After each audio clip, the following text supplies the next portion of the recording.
Have you ever witnessed strange lights in the sky or experienced missing time? If so, you're not alone. These high strangeness incidents happen to people every day, all over the world, and we want to get to the bottom of them. Since 1969, MUFON has been at the forefront of UFO investigations, and we're not stopping now. Join Alex and Ruben, a team of highly skilled MUFON field investigators with years of experience, committed to getting to the truth. We'll investigate UFO events through guest interviews and witness accounts, analyzing data from various sources. Let's work together to unravel the mysteries of the unknown and get answers to the questions that have been unanswered for so long. Hello and welcome to MUFON Up Close. I'm your host, Alex Tusia, with my co-host, Ruben Uriarte. Ruben, how are you doing? Thanks, Alex. I'm hanging in there, and this is going to be a very interesting week coming up. We have the congressional hearings. Yeah, I'm super looking forward to those. Get some answers on the drones, maybe, that have been seen in the past year or so. I'm sure that's on the tip of everyone's tongue that's going to be at the hearing. They're what I believe. They're having a meeting on the 29th, which is on tomorrow, and then there's a meeting on May 1st, which the public will have access to that. A bunch of small panels will be discussing their views. They have some experts and UAP specialists. Then on, I believe, May the 12th, that's going to be the big one too, where the public will be able to be invited and hear the different testimonies. So we're living amazing times. We'll see how productive these hearings will be, and we'll keep our audience updated. The hearings are great because we're just meeting so many different players that have a different piece of the puzzle. We're not hearing from the same 2 or 3 people. Each one of these hearings kind of brings in their own unique witness, and it just grows to the number of people that are involved in this. Yeah, absolutely, and it seems to be attracting people, of course, from all walks of life. Seems that recently the Skywatchers group, that they've been doing actual research in terms of being able to communicate with these craft, and they've been able to record them, and I find that really fascinating. It's almost like using the CE5 initiative, of trying to make a connection, but these guys are loaded with specialized equipment, and then so that's, the evidence is right there, actually. I just can't even imagine that. Like, the CE5 protocols are great, and the people that know how to do them can communicate, but imagine having that knowledge plus the technology to be able to communicate every time. It's just it's really something. Yeah, well, I'm looking forward to hearing the progress on that project, and we'll perhaps someday we can invite them to our show. Yeah. One of the main gentlemen running the program. Get the first-hand account. We're super excited for our show today. These are the hosts of the Omnium Gatherum Enter the Kaleidoscope radio show. You can find them on YouTube as well as their website. We'll introduce them, Miss Bii and Talib. Miss Bii is a creator, a published artist, and a manifester. She is an anomaly and full of boundless energy. Perhaps that is why she attracts so many entities into her existence. Miss Bii, Zoe, has worked with all kinds of people in her life, growing up around theaters and music. She is the daughter of an empath and of an artist. On all sides of her family tree, she has creators and musicians, artists, authors, and magic. Coming from a predominantly Celtic bloodline, Zoe is able to heal, see auroras, and communicate with ET and supernatural beings. Originally from Boulder, Colorado, she has lived in Las Vegas, Nevada, in Eugene, Oregon, and Austin, Texas, where her spiritual journey has granted her countless experiences that she has been granted the ability and desire to share. Talib Jensen has a unique insight into perspective on the mind, spirituality, and humanity. Jensen has 15 plus years in film and television behind-the-scenes productions in some of the biggest reality TV shows and movies. Jensen is a 20-plus practitioner in internal Chinese martial arts. He is also a practitioner in the Sedona method, the Silva method, and EFT, emotional freedom tapping. Very excited to talk with Talib and Miss Bii. Welcome. Hello. Greetings How are you and guys? salutations. Thank you guys so much for joining us. I came across your guys' show through a mutual friend of ours, Evan. He was on your show and just loved your episode with him, and I just kept listening and just kept loving everything I was hearing from you guys. So thank you for taking the time to speak with the unique guest that you do. Yeah, I was so happy to have Evan on because like we've had people who are fairly well known in multiple like areas of life and stuff, but Evan was kind of what we were joking about being like my normie friend because he was like, I don't really believe in a lot of this stuff, and he's very different in like some of his ideas on things, and it was really fun to have him because he riled so many people up on our show, like in our audience that were tuning in, trying to see like what was going on. And it was funny because people were trying to find him online to like see where his other stuff is and see what stuff he does. And he's like, I don't do anything online. Like I don't exist. Like, so it was kind of fun. He was kind of an anomaly for our show. It was great. I love Evan. He's fantastic. A lot of good insights. How did you guys meet and start doing the show? Wow. Well, okay, here's the interesting thing about that scenario. I have this unique gift of people who have been abducted, like meeting them and having these type of conversations, and through a mutual friend who later on I'll share a story about what happened to me and this friend, right? But a mutual friend was like, hey, you really got to meet this person, you have a lot in common. And when we met, the funniest thing was like, oh my God, I recognized her face, and it's funny because during one of my abduction experiences, she was there. Huh. And they had us both standing outside of this ship with some other people, and they were showing us a massive explosion, like a terrible event,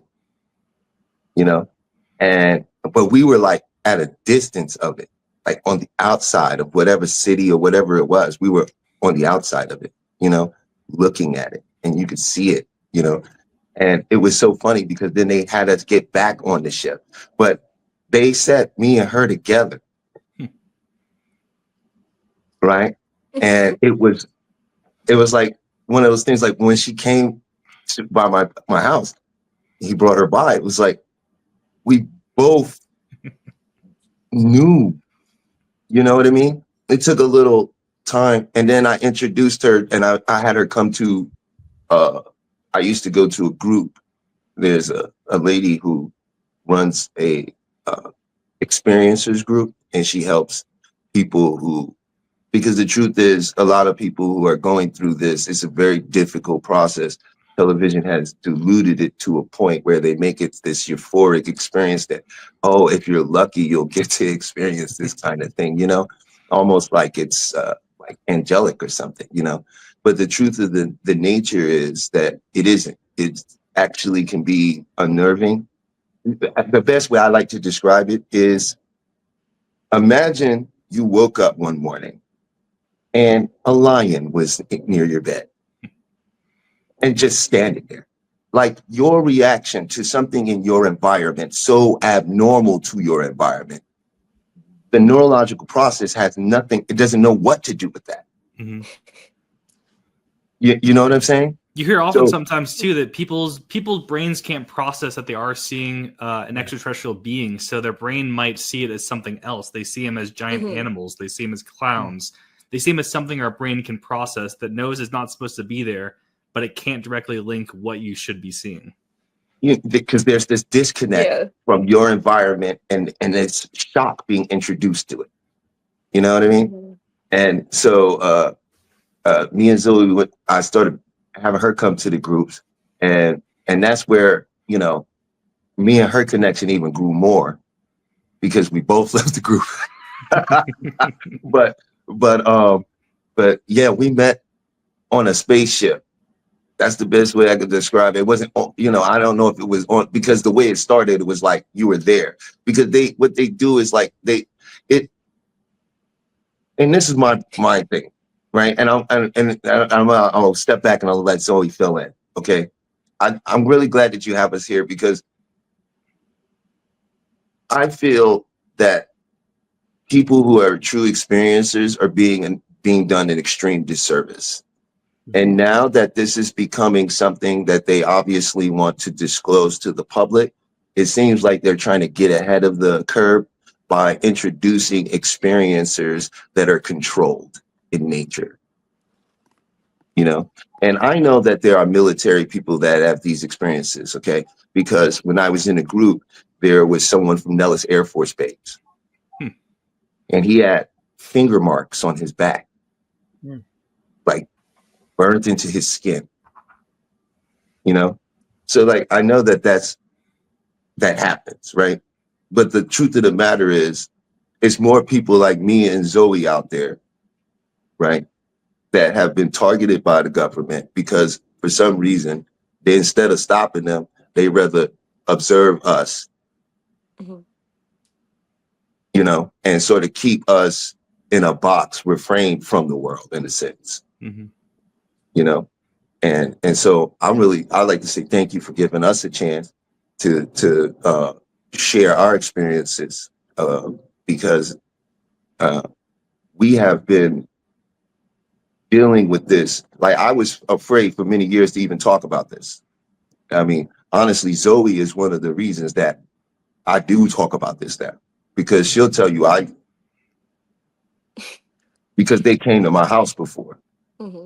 You know, and when you've had a certain level of interaction, you know, their whole thing is a fear tactic, you know, and isolation, and to push you away from everybody psychologically, you know. And so in this sense, I feel like this is the first, you guys are making history right now, because you are talking to two real people, right? That we're not UFO specialists in the sense of, you know, we're out here studying and we're enthused about it and we believe the government. No, we're people that no, they're lying. This happened because it happened to me. And it doesn't matter if it wasn't a one-off, right? And the real people who are abductees, they didn't get abducted once. Yeah. They're still being abducted because for some reason, these things are not operating in linear time and space.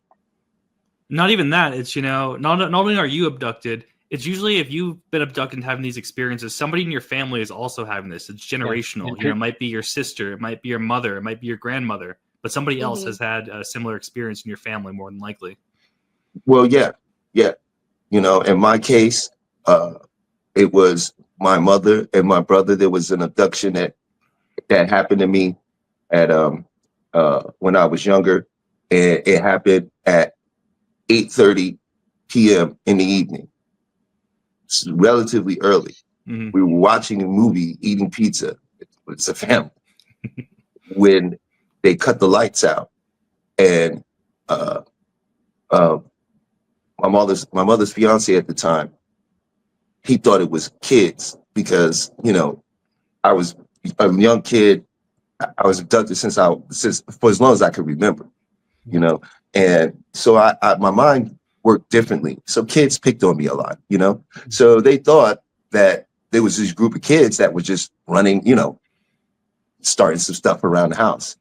But when he went outside, because I kept telling him it's not the kids, you know. And the thing with children that experience this is really messed up because everyone thinks they just have an active imagination. Yeah. You know, but you're making things up because you want to get out of doing what you should be doing. You know, quick question to you and Zoe, that having this experiences, this connection or encounter, how has it changed you, or has it changed you, or what have you noticed? Zoe, you take that and I'll follow up. Yeah. So to quickly answer your question, how we got on doing the show, because Talib was so nervous to talk about it for a long time, I live my entire life out of spite. So every time someone says no, you shouldn't, or no, you can't, I'm just gonna go do it anyway. And for a long time, people were telling me to stop talking about my experiences because when it was happening to me after I met Talib, it intensified. Like it's happened my whole life, but it intensified after Talib and I met. And my boyfriend at the time he's from Russia, and so he was getting really uncomfortable because he was saying that there's things that we can't talk about because it puts him in a bad place. And I thought he was like joking because he would make these jokes of like, well, if I tell you, I'd have to kill you, and like, oh, the government doesn't want us to be together, and like, so we had these like kind of jokes in our relationship about it. But it got to a point where I started thinking like he was being serious, and it started to freak me out. And he would always tell me like, you need to stop talking about this, stop researching it, like they're going to come for us, like you need to stop. And then I was having experiences where I was telling him like they did come for us, they did take us, and he was like, no, you're crazy, that didn't happen. And so I thought I was slowly descending into madness because people literally thought I was going insane. They thought I was just having like a bipolar episode, or I was schizophrenic or something. And having Talib tell me I wasn't crazy and that those things do happen was really solidifying for me. But I had witnesses multiple times to some of the craziest stuff. Like it got to a point where I had friends who wouldn't come to my house or my apartment because stuff would always happen. And there was always this dreadful feeling of us being watched and being threatened constantly, but people couldn't see anything. I would see some stuff, but I would feel it more than anything. And it was like, it always felt like you're in a cage, like being observed. Like I imagine it's how birds and fish must feel. Where you're just sort of in this enclosed space being watched by these giant eyeballs you can't quite perceive because you don't know what it is. It's just this huge presence. And for me, it actually, I wasn't sure what I believed in for a long time. I've had a lot of supernatural encounters and like, you know, religious experiences that I didn't really understand.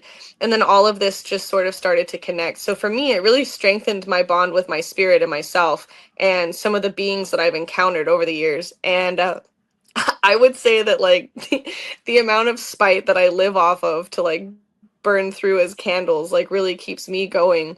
And it has changed me a lot over the years, but I think it's made me more outspoken and like more progressive in listening to other people. And it's made me feel like I have to carry the torch for some people to encourage them to share their stories, or at least give them a safe person to communicate with. Because every time I share my stories, I very casually bring it up, and it almost feels like trauma dumping because I'll meet people and they'll say something and I'll be like, oh yeah, so this one time I was abducted by aliens, and then I'll go into some like crazy story and they're just like, oh my god, what?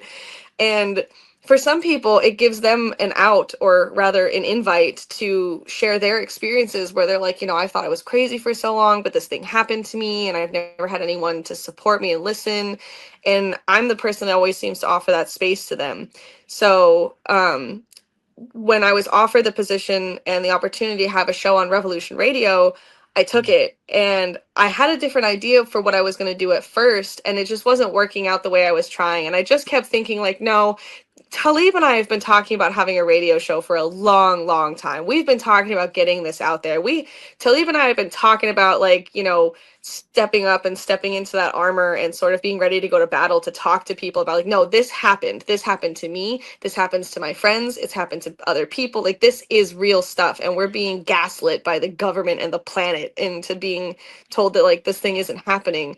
And so finally I called Talib and I was like, hey, it's time. Like I've been having these shows periodically with other folks on the station, but I think it's time that we come out and we talk about our stuff. I think it's time that we be the voice for people who don't know where to turn, because this stuff it's just so hard to wrap your head around sometimes. Like I think it was just time. And I think in a way that it changed me was it actually just made me braver, because it got to a point where I was like, man, they can't do anything to me. I'll fight.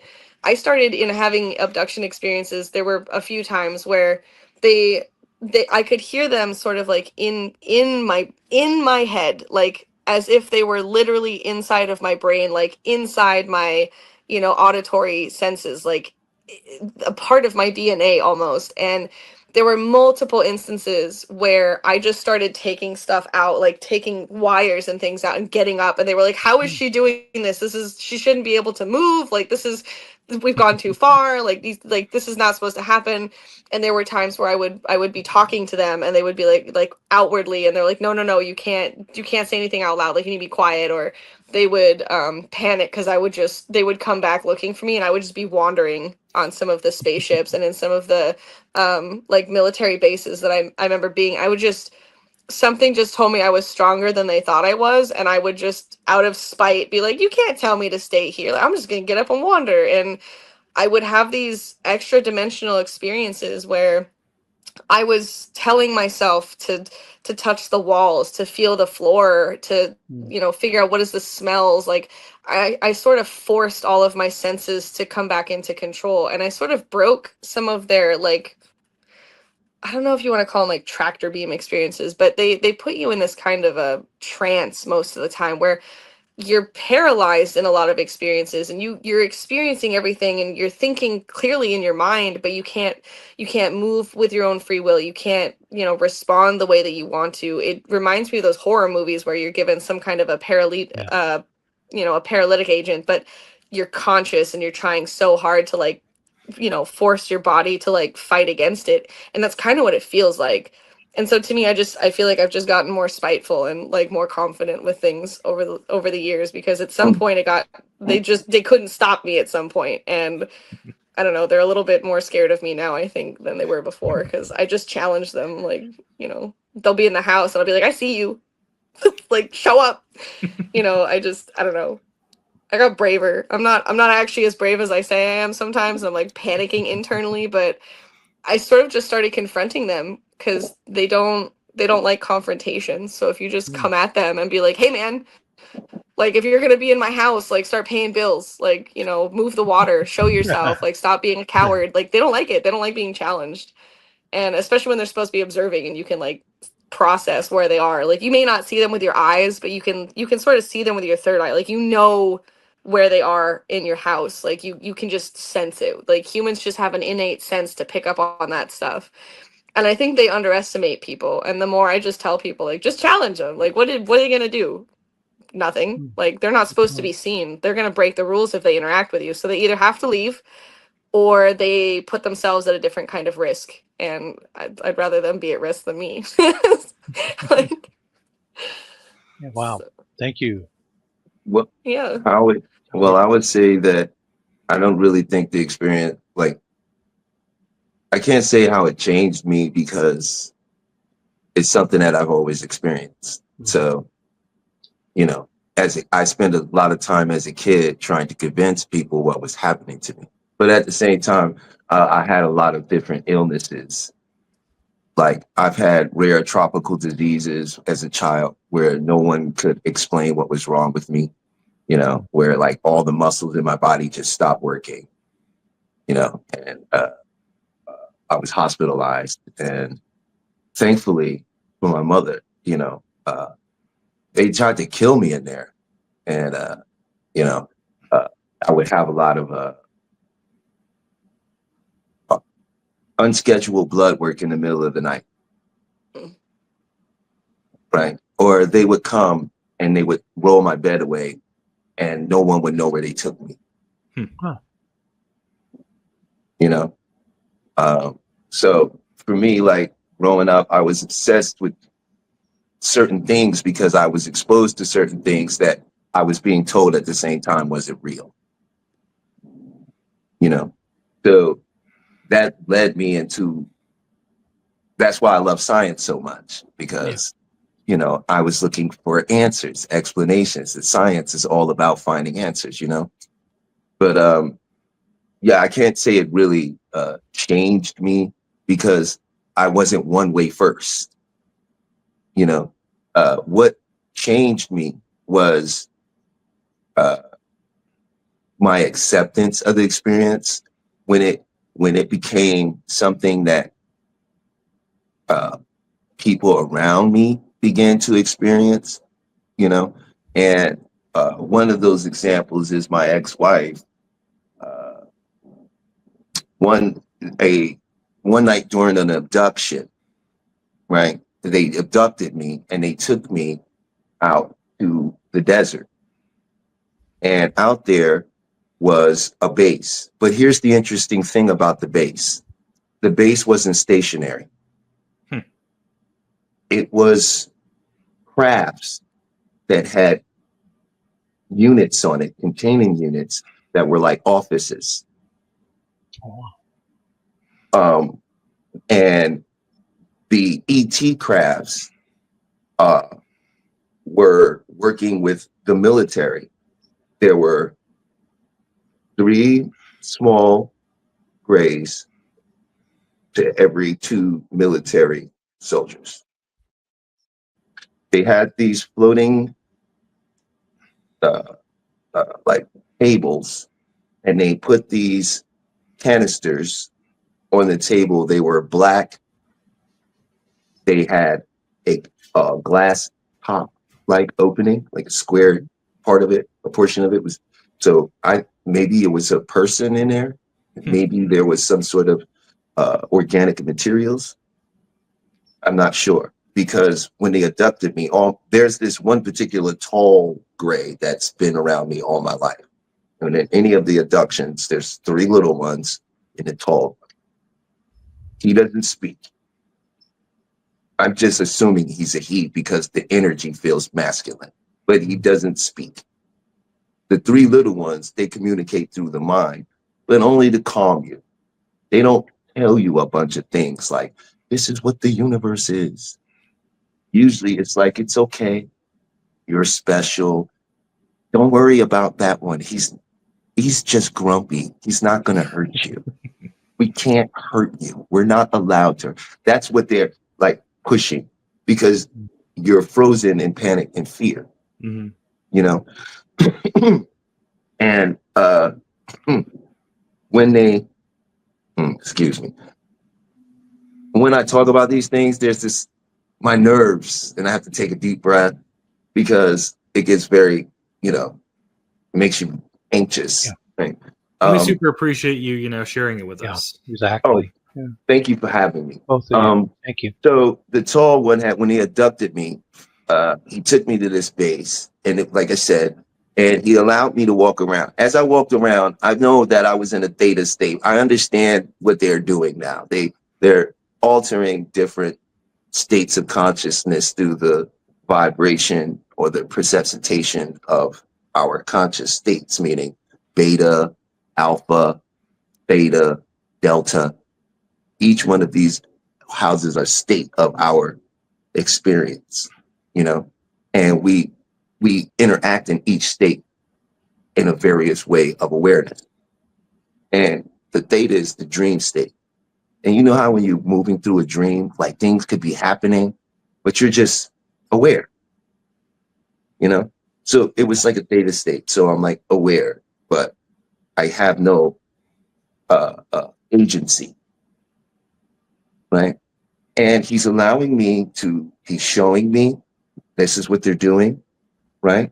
Then he takes me over to another ship. On this ship, there was a symbol, an emblem, like a sign. It was a circle, and it had a reptilian face sideways in the circle with a pyramid. It was a ship, and it had a ramp, and it was down. And he went like this. He said, go, explore. And I sort of just walk up this ramp. And as I walk in, it opens like this, and it's this very wide area. To the right, there's this long corridor. This way there's to the left is the front of the craft.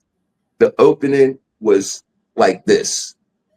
And it was round almost. You could see, and it was odd because it was a triangular shaped craft, but inside of it, there are no edges to anything. The whole thing is like the panel. There's a chair sitting there, right? And this chair, you sit in it, and it moves. It goes like this. It moves up toward the panel. You know what I mean? There's no controls on the arm, but there's these divots on the handrest. And I think you lay your hand in like on it. It's not like shaped like a hand, but there are these like divots there. And I think that's how it neurologically interacts with you, like once you put your hands down on it. But then the panel it's like a metal edged thing that's coming out like this, and there's nothing on it, but then it all lights up, you know? Wow. And then and then I turn around, I get up, I go and I see the hallway, the corridor. I go up down the corridor. But the thing is, as I'm walking down the corridor, the floor begins to illuminate with each step, and it makes this, and it goes, and as it does that, all the lights start coming, and as it does that, though, with each humming sound, for some reason, like I go up and become more and more aware. Now my heart is racing, and I'm like, it's like waking up from a dream, and but now you didn't wake up, because you're still there, and everything is real and it's cold in there. I come out, I run down the thing, I look to the left, there is a 8-foot reptilious looking being with the snout, glowing eyes. He didn't look like a dinosaur, right? It looked like something like, oh God, I can't. Right, in this world, I guess you would say that's not real, right? So how can you describe something that's not? Right, Hollywood hasn't nailed it. Like, they haven't shown you that, but they've given you some. It had a snout and teeth, but he had on armor, and it was gold. It was gold, and he had an armor, he had a sword, he had on gauntlets, and he said. He like hissed at me, and his eyes was glowing, like the glow went like, you know what I mean? Like when he went like this, there was a trail from his eyes, and he hissed, and I took off. I ran past the soldiers, I ran past the other ones, I ran past the tall one. He's telling me, stop, it's okay, stop. I'm not listening to that. I'm aware. I'm running, I'm tripping on bush and shrubbery. All I see is the silhouette of a mountain and the moon. And all I'm trying to do is make it to that mountain. Like, that's all my brain was saying, keep running. And then I guess the ship came over me quietly, like, and it came, this blinding light came down, and now I'm in the bed. And I'm like delirious. I'm like, I'm telling my ex-wife, they took me to this base. But she's tapping and crying. She's crying. Wake up, oh my God. They were standing in the corner. The reptilian dude and the gray were standing there. They brought me back. At that time, you could hear a loud bang right in front of my house, and a skid, like a bang. Somebody saw it over the house and tried to turn. I lived in my complex in the front. And usually in Vegas, at the front of the gated communities, they have a big sign up of the name of the community. And it's usually made out of stone or something of that nature, right? And it has a plaque on it or something, or they carved the name in it. That thing was gone. It was destroyed. Somebody ran through it. It went across the street and hit the wall of the other complex. And as we heard all of this, it's daytime, they're gone.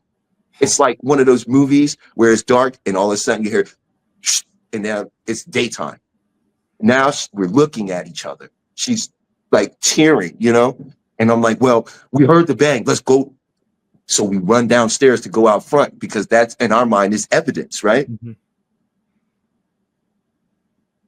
The front of the thing, and this was on a Sunday morning, so there's no way. I know how these crews work. It was all nice in a nice pile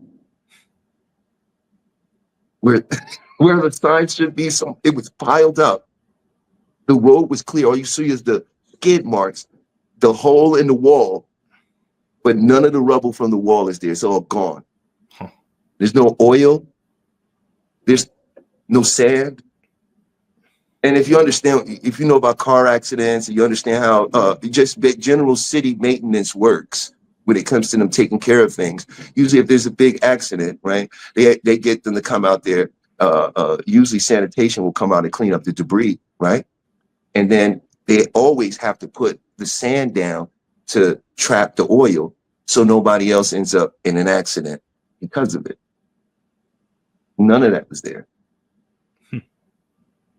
None of it. And then after that, we had to move because for some weird reason, when the electrician came in, he told us, you should get out of here because you're not supposed to have power. I don't understand who wired this house or why an ounce of energy is even running in it.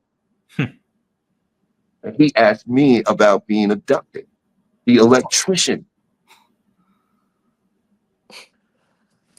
Like So- he knew something. Yeah.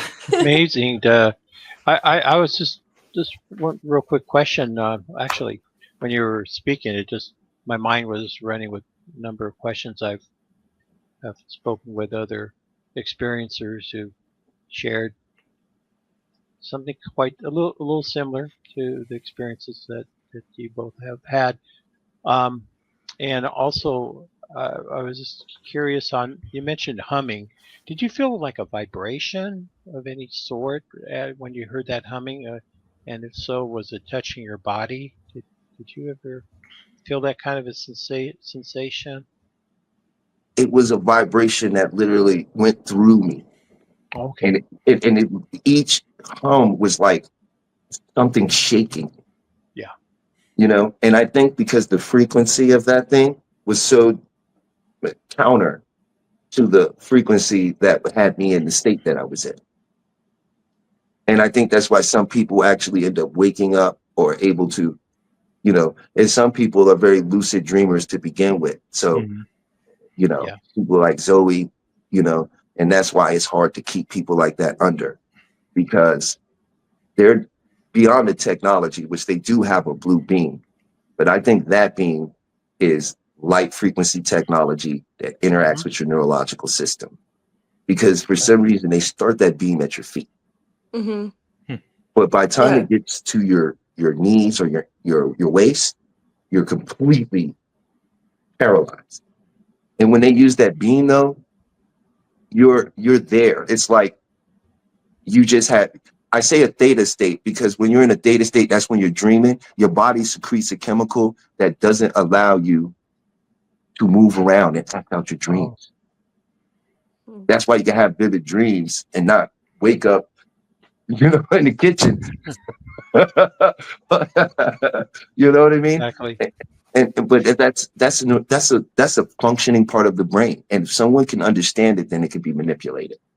I have one real quick question, and jump in, Alex. I don't. No, you're doing great.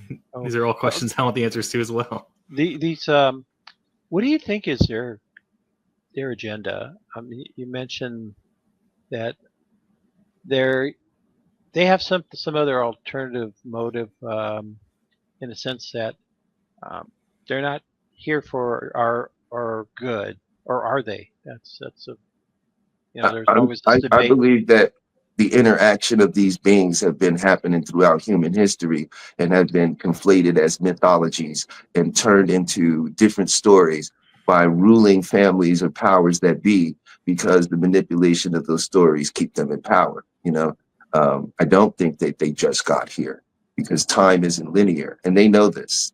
You know, what their purpose is something that I don't think a lot of people can begin to wrap their mind around, because when we think about it from the perspective of what we understand life to be. So we would definitely think their goals and ambitions are tied somehow to that. You know, some of them are, but the thing is, there are many different species that are here, that are interacting. And they're not all of evil intent. The ones that I know can tell you from my personal experience from interacting with them, the orbs are good. The orbs are good. They will not interact with you without your participation willingly. Right? Willingly. They will not take and abduct you. They will not force information on you that you aren't ready for. I had an experience with them. They came to me when I was almost dying. That's what my ex-wife said after the experience. You weren't breathing. But they came in and they asked me, I was laying in tremendous pain. And they had asked me, they said, we could take you away from this pain for a little while. And there was something we'd like to show you. Would you like to come with us? I said, yes, I want to go. I felt myself come out of my body. I saw everything in the room. I'm with them, and we go out the window, right, over the parking lot toward the moon. And as we're flying toward the moon, we don't get out to the moon. It's like the moon becomes like this vector of a portal, and it shoots in on us, and we end up in a tunnel, like a tunnel of light, right? And the light, we come out on the other side, and there are 13 orbs around me. And as I'm looking in them, I see ancestors. When I say ancestors, I'm talking about, I knew my great grandmother, right? And I knew a lot of my family. My family was very close before they all passed away. I could see people in them. And when I'm looking around, I'm in space, but it's not a black vacuum. It was an electric blue plasmic ocean of living. I could see nebulas. I could see, they weren't planet, like the way they show us and teach us what planets look like, it didn't look anything like that. Yeah. Right? And then this is what they told me. He said, the key to all your suffering is your identity. Let your identity go. Then, and I hear this, and it all makes so, I get like all this down, like I understand. And I look down and I see like a planet, and it's like just all water. And we fly down to the planet, and we fly down into the water. And I drowned before, so I started panicking in the water. And this is what they said to me. The way to heaven is through the water. And then I just relaxed. And then I felt like this beautiful, like I can't explain what I felt, but it was all encompassing and just everything. And I went through the portal of light again. And then I was back in my body. And ever since that day, everything has made sense. Every ounce of suffering on the planet Earth right now, every debate, everything right now is because of identity. Because what we identify with. So how did you, when you came away from that experience, how did you let go of your identity? At first, it took me through like stages. The first thing I started seeing was suffering and understanding for the first time why it was happening. So during that time, that's when LGBTQ was coming, and that identity was very, very prominent, right? And you had this resurgence of politics, right? Because for a while, people, this is why they put so much money back into people voting, right? Because people really was falling out of that, right? And then I saw a major shift in the identity of what we call America, right? And then we had Black Lives Matter, right? Another identity. And what's happening? We're trying to identify with it. They showed me that we are all of the same one tapestry. It doesn't really matter what the aliens are up to, because the aliens are still from the same particles that made you. They're not greater than that which all is. But when awareness attempts to become an identity, meaning boundlessness, becoming conformed, becomes uncomfortable. And we're boundless by nature of consciousness. Everything here we're experiencing is from our own imagination. Everything we're fighting for is from our imagination. Even science has proven that really none of this can even exist without observation. I was a quick question here on the your podcast that you have, and both of you are experiencers, and your listening audience is in dialogue with you. Or how do you? I mean, you have such a great access out there to connect with people, but do you find more people asking questions or relating to you more and more as you're sharing and talking about how this is impacting not just you, but also society as a whole? It's really interesting because I was just talking to my friend's mom and she kind of asked the same thing. And our audience does not actually interact with us online very much. It's sort of a weird paradox because we have such a huge audience. We don't have for sure the numbers, but based on other things that I've been researching, like we have a very large audience of people who listen, but I don't hear from people. I'm always encouraging people, reach out to us, share your stories. What do you think about this? How are you? Like, have you ever had these experiences? And we get like 1 or 2 comments here and there on something like on YouTube or TikTok, but like people reach out to me individually to say, I tune into your show and I've saw this or I've heard this or whatever. But we don't actually hear from a lot of people that may listen to the show. And I seem to have more people contacting me that have their own shows that are trying to connect with people. And I have more interactions with people sharing their stories in person than I do from having access to a radio show and podcast space. And so it's really interesting to me that it feels like we have what I call an invisible audience where like I know there's listeners. I know there's people out there like tuning in and trying to connect and share, but like they haven't seemed to be able to find us in like the internet space. But I have bumped into a couple of people who listen to our show in real life who were like, "Oh, I didn't realize that was you." Like, yeah, we've heard of your show. Like, this is like, I just met somebody at my job interview last week actually, and they were like, "Oh yeah, we've heard of Rev Radio." And the one gentleman was like, "I think I've listened to your show a few times. Like, it's really cool to meet you." And I was like, "Oh yeah."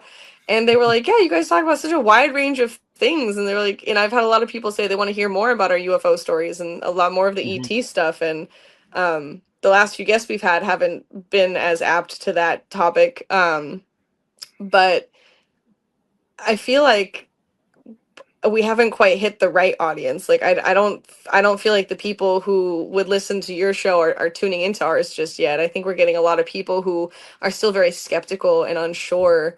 They probably think we're a couple of loons sometimes, honestly. Like we're I feel mentalists. like, We're mentalists, so we make things happen regardless of what they're trying to do. But we're targeted. Like I'm on a let's watch list for no reason. Supposedly, like I'm not a extremist, and I don't, do anything illegal. But we're on this watch list. I know this for a fact. I've done the research. I know it, and on multiple occasions I've researched this. And I'm been blacklisted. I personally have been blacklisted out of Hollywood because I wouldn't take the shot. Right. And I was blacklisted before that because of, my experiences. And they didn't really want me to start putting out movies and stories based on, because when I started writing sci-fi, as all writers know, you pull from your experience, Right. And so there's everything is very controlled, and people don't realize it because we have this illusion of freedom, and you look at certain people and you think, well, they're successfully talking about it, but they're not going to let us do it because me and Zoe's really been snatched up multiple times. Here, I have proof. They won't. You ever want to go ahead and you want to put money up, you go for it. I think you should be able to see it right there, though. You see the knot in my head right there? Yeah. That's a chip. They put that in me.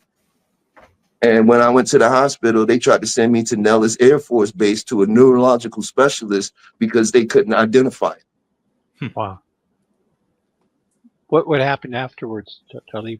It's just there. Sometimes it moves. Sometimes I get terrible headaches, but I have a photographic memory. I could access. I learn almost anything instantly. Like Like, you know, I have a whole show I did on YouTube because I just called in the YouTube show, and the questions I felt like they were asking were like minuscule and insignificant. They were easy to answer, but for some reason that turned into a whole thing where that guy wanted me to come on and just have people try to stump me and ask me questions. That turned into a whole movement of me actually helping thousands of people through these various mental methods and understanding them and being able to convey them properly to people, where I was able to help thousands of people get their lives together and change their life. Because we believe that if we go out here together in a broken state, we're going to change this system. That's not how that's going to work, because the world is still subjective. It's only objective because we're agreeing on what we think is in front of us. But each of us is having a subjective experience. So the only way you can actually change the world is through changing your own inner world. Mm-hmm. Well, and they don't want us to teach that to people. I feel like you're hearing it come out more. Yeah, people that are, trying to teach people. We had on a guest, a couple months ago, who teaches, quantum hypnosis and quantum meditation, and she talked about how, at the time where she was developing this method, somebody else that she hadn't met was developing the same method. And how that kind of happens, I don't even know how two people. Because the world is pushed out from you. And everything you're experiencing in the world is coming from your inner subconscious belief system of it. Mm-hmm. There's nothing out here in front of us. Well, I personally believe in like the Akashic records and like the quantum thought. Like, if you think about something long enough, like it manifests in a way, and if you don't act on it, someone else will receive that information at some point and either be inspired by it or interact with it. And it's really interesting because I've actually heard a few people say those things, like they were coming up with something and then someone else came up with it at the same time, and it just depends on how fast you can patent it or get it, get attention for it. And I've watched it happen to me and my dad. My dad is really good at that. He'll say something or, oh, this would be a really good idea, and then we talk about it a few times, and then like a couple years will pass, and all of a sudden I see it like on the shelves or on a TV show or something. And I have people calling me all the time watching TV shows now being like, hey, remember when you were talking about this experience that you had? Like, I saw a TV show that tried to like recreate it. Like, what do you think of that? And I'm like, they're probably stealing my experiences. Every time I share it, it feels like it's really unnerving to see that stuff on TV sometimes, because my family, my friends, neighbors and stuff, they'll call and be like, is this what you were talking about? Like, I was watching this show and this thing happened and this character did that and they said this thing and it was deja vu, because it was like it was hearing it right out of your mouth. And so I think also with like, quantum entanglement, like we're all connected, like we're all, in a way, like we're all God experiencing itself from different perspectives. So it's interesting how connected people can be without having any connection to where, you're sharing information or dreams or something with somebody either, outside of time or outside of a physical dimension, and people are picking it up and slowly coming back around to itself. And I just find this I love how you put that, Zoe, by the way. That was great. I find that, the reality of the situation is that when we identify as the character, the me, like I'm me, that's what creates the world. There is no world without me, self. You have to first there's this me that I have to have everything outside of that. But the beautiful thing about consciousness is you're not the character.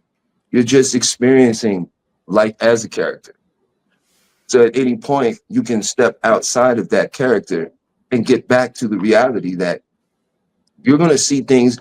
Yes, you're going to run into people that's having the same or see that, especially if it's heavy on your mind. In neuroscience, they call that RAS, right? Reticular activating system. The mind is a filter. See, the CIA has spent billions of dollars. You want to know where your money went? It went into learning what consciousness is so that they could better manipulate you, because they really have no power. All the power is the story, the matrix. You want to know it's not code. It's not lines of ones and zeros. It's in the beginning. I am this. Because I am this, and this is my story, this is why this is happening. That's the Matrix stories. And then we believe them. And then we search for evidence. And we call that evidence fact. And that becomes what we call reality. But the grand truth is, it's all an illusion. And there's different levels to it. And that's where these beings come in, right? They're just operating from another state of consciousness that's still of the one, which is still you, which you can only experience them from your perception, which means you're perceiving them, means you're creating them. Co-creation, because there's only the one. And a lot of these theories aren't about discussions and trying to prove it to other people. It's about a self-awareness that comes into play.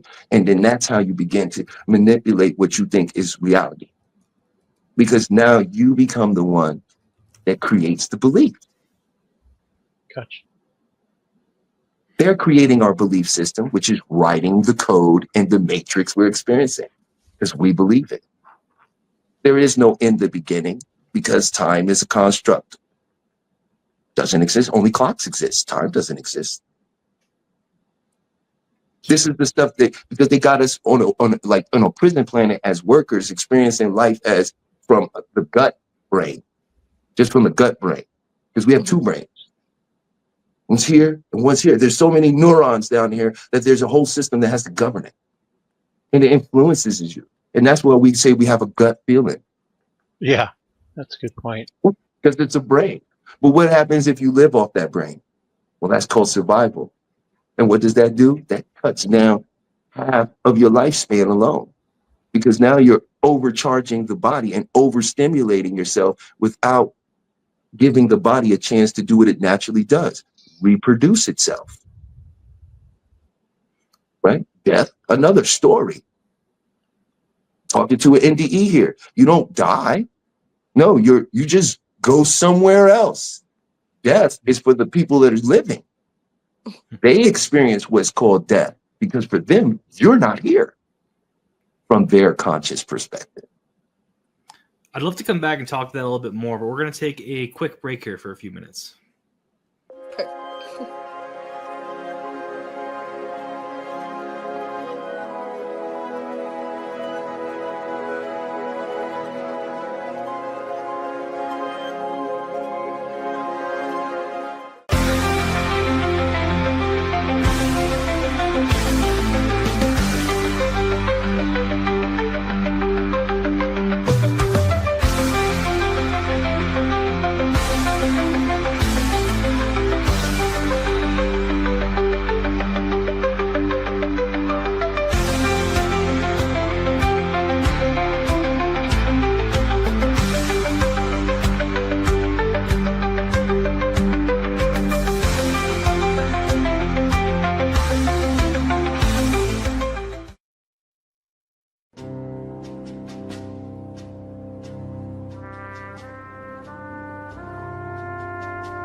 From Iraq and Afghanistan, our brave warriors are coming home, wounded. Some with wounds you can see, some with wounds you can't see. Wounded Warrior Project was created to support our men and women coming off the battlefield.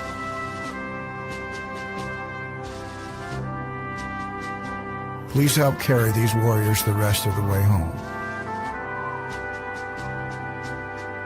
Get involved at woundedwarriorproject.org.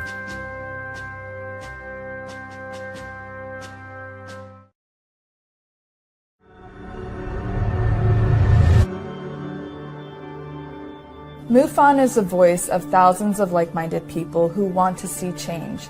We speak up against UFO secrecy. We engage governments and agencies around the world on the topic. We share information with the public through our journal, website, newsletter, social media, and even our own TV channel. When you join MUFON, you add your voice to the cause. Few things are more important in our time than understanding the UFO question. Join MUFON. Find your friends.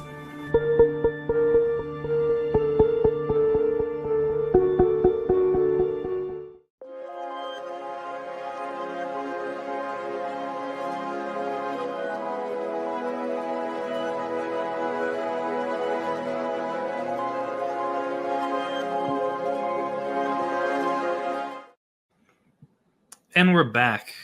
As we come back from the break, we like to give a shout out to our wonderful producers at KGRA. Thank you, Bill, and for putting on the show. Also, like to thank MUFON for hosting the show.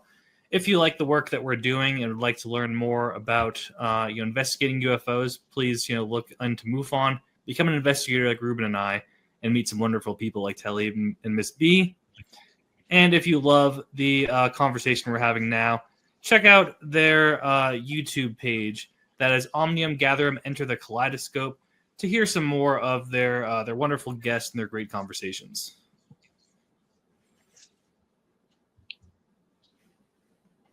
Alex, yeah, what I'm finding quite interesting, as we were talking earlier about the congressional hearings, the topic of abductions has not really come up per se. No, they're more kind of like MUFON. MUFON for the longest time was more of a nuts and bolts kind of organization, and it almost feels like where these congressional hearings are focusing on. They're focusing on what people are seeing, or what they can pick up on a radar. But it's not a lot of interactions, like you say. We don't hear anybody come out, and no one's talking about grays, no one's talking about reptilians. It's all about what they're seeing in the sky. Yes. What do you think? Are we ready for that discussion? I think that if it comes out, the biggest lawsuit in U.S. history is on their hands. That's a good point there, Tommy. Can you elaborate on that?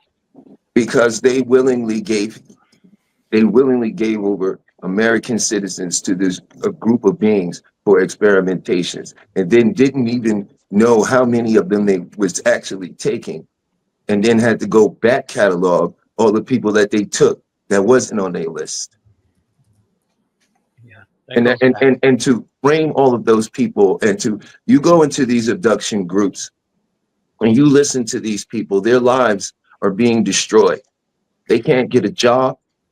They are beaming. I have personally, me and Bii both are a person we know was microwaved in my house.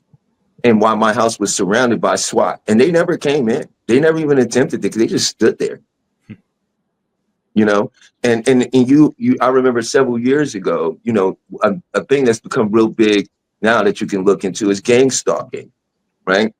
And the people that, like myself and Zoe, who I know Zoe's went through many. If it wasn't for the power of her mind and what she's capable of mentally doing, which I'm a witness to. They would have ruined both of our lives to a point where we might not even be here, because they'll push you to suicidal tendencies. Mm-hmm. They'll push you to a point where you don't trust anyone, and you're just sitting in a room alone by yourself, staring at videos, trying to understand how can you get out of that, or and I think that's something that they don't want to come out. The fact that the large part of this population is being intentionally gaslit, so that they could cover up the fact that they've been dealing with these beings for some weird hybridization program to create some better race that they can manipulate, or that they don't have to manipulate because they've been genetically engineered to serve. You mentioned Also, that, I find it interesting personally that they have a bunch of these alleged people in military and government, but they can't say anything.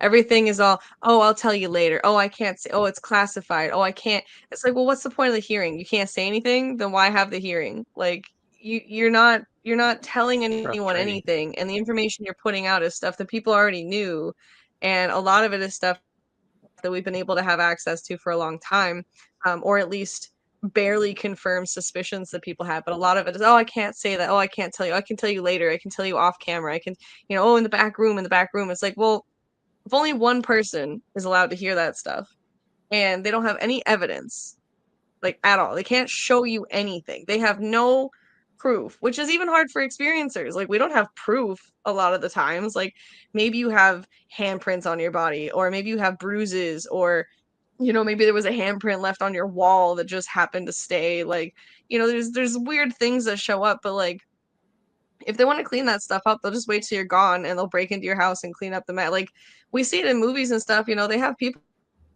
come clean that stuff up super easy. You clean up crime scenes and all kinds of things and make it look like it didn't happen, and then those who were there are like, no, really, it was here. There was bullet holes in the wall, there was blood everywhere, and it's like, what? No, this is perfect. This ain't even fresh paint, man. Like, you know what I mean? Like, it's they gaslight you so hard on a lot of this stuff, and then they come out and they're like, oh, we're having these hearings and disclosure this and disclosure that, and it's like, there's no disclosure. They're not gonna tell us the truth. Like, yeah, because then they'd have to admit that they've just been using us like cattle and selling us off like it's nothing. Like, they're not going to admit that. They're not going to say sorry. They're not going to pay us back the millions of dollars some of us are owed for, ruining your life and putting you into homelessness, or, a drug den, or, whatever terrible things happen to people. They lose their family and stuff. Like, the government's not going to take responsibility for that. Are you kidding? Like, they're not going to say sorry. There was one UFO case that kind of sticks with me, that is along those lines, the Cash Landrum incident. Oh yeah. So if you guys aren't familiar with that one, three ladies were in a car and a UFO passes over them, and they get out of their car to look at it, and they put their hand up to kind of block themselves from the light, and all of them ended up receiving very bad radiation burns.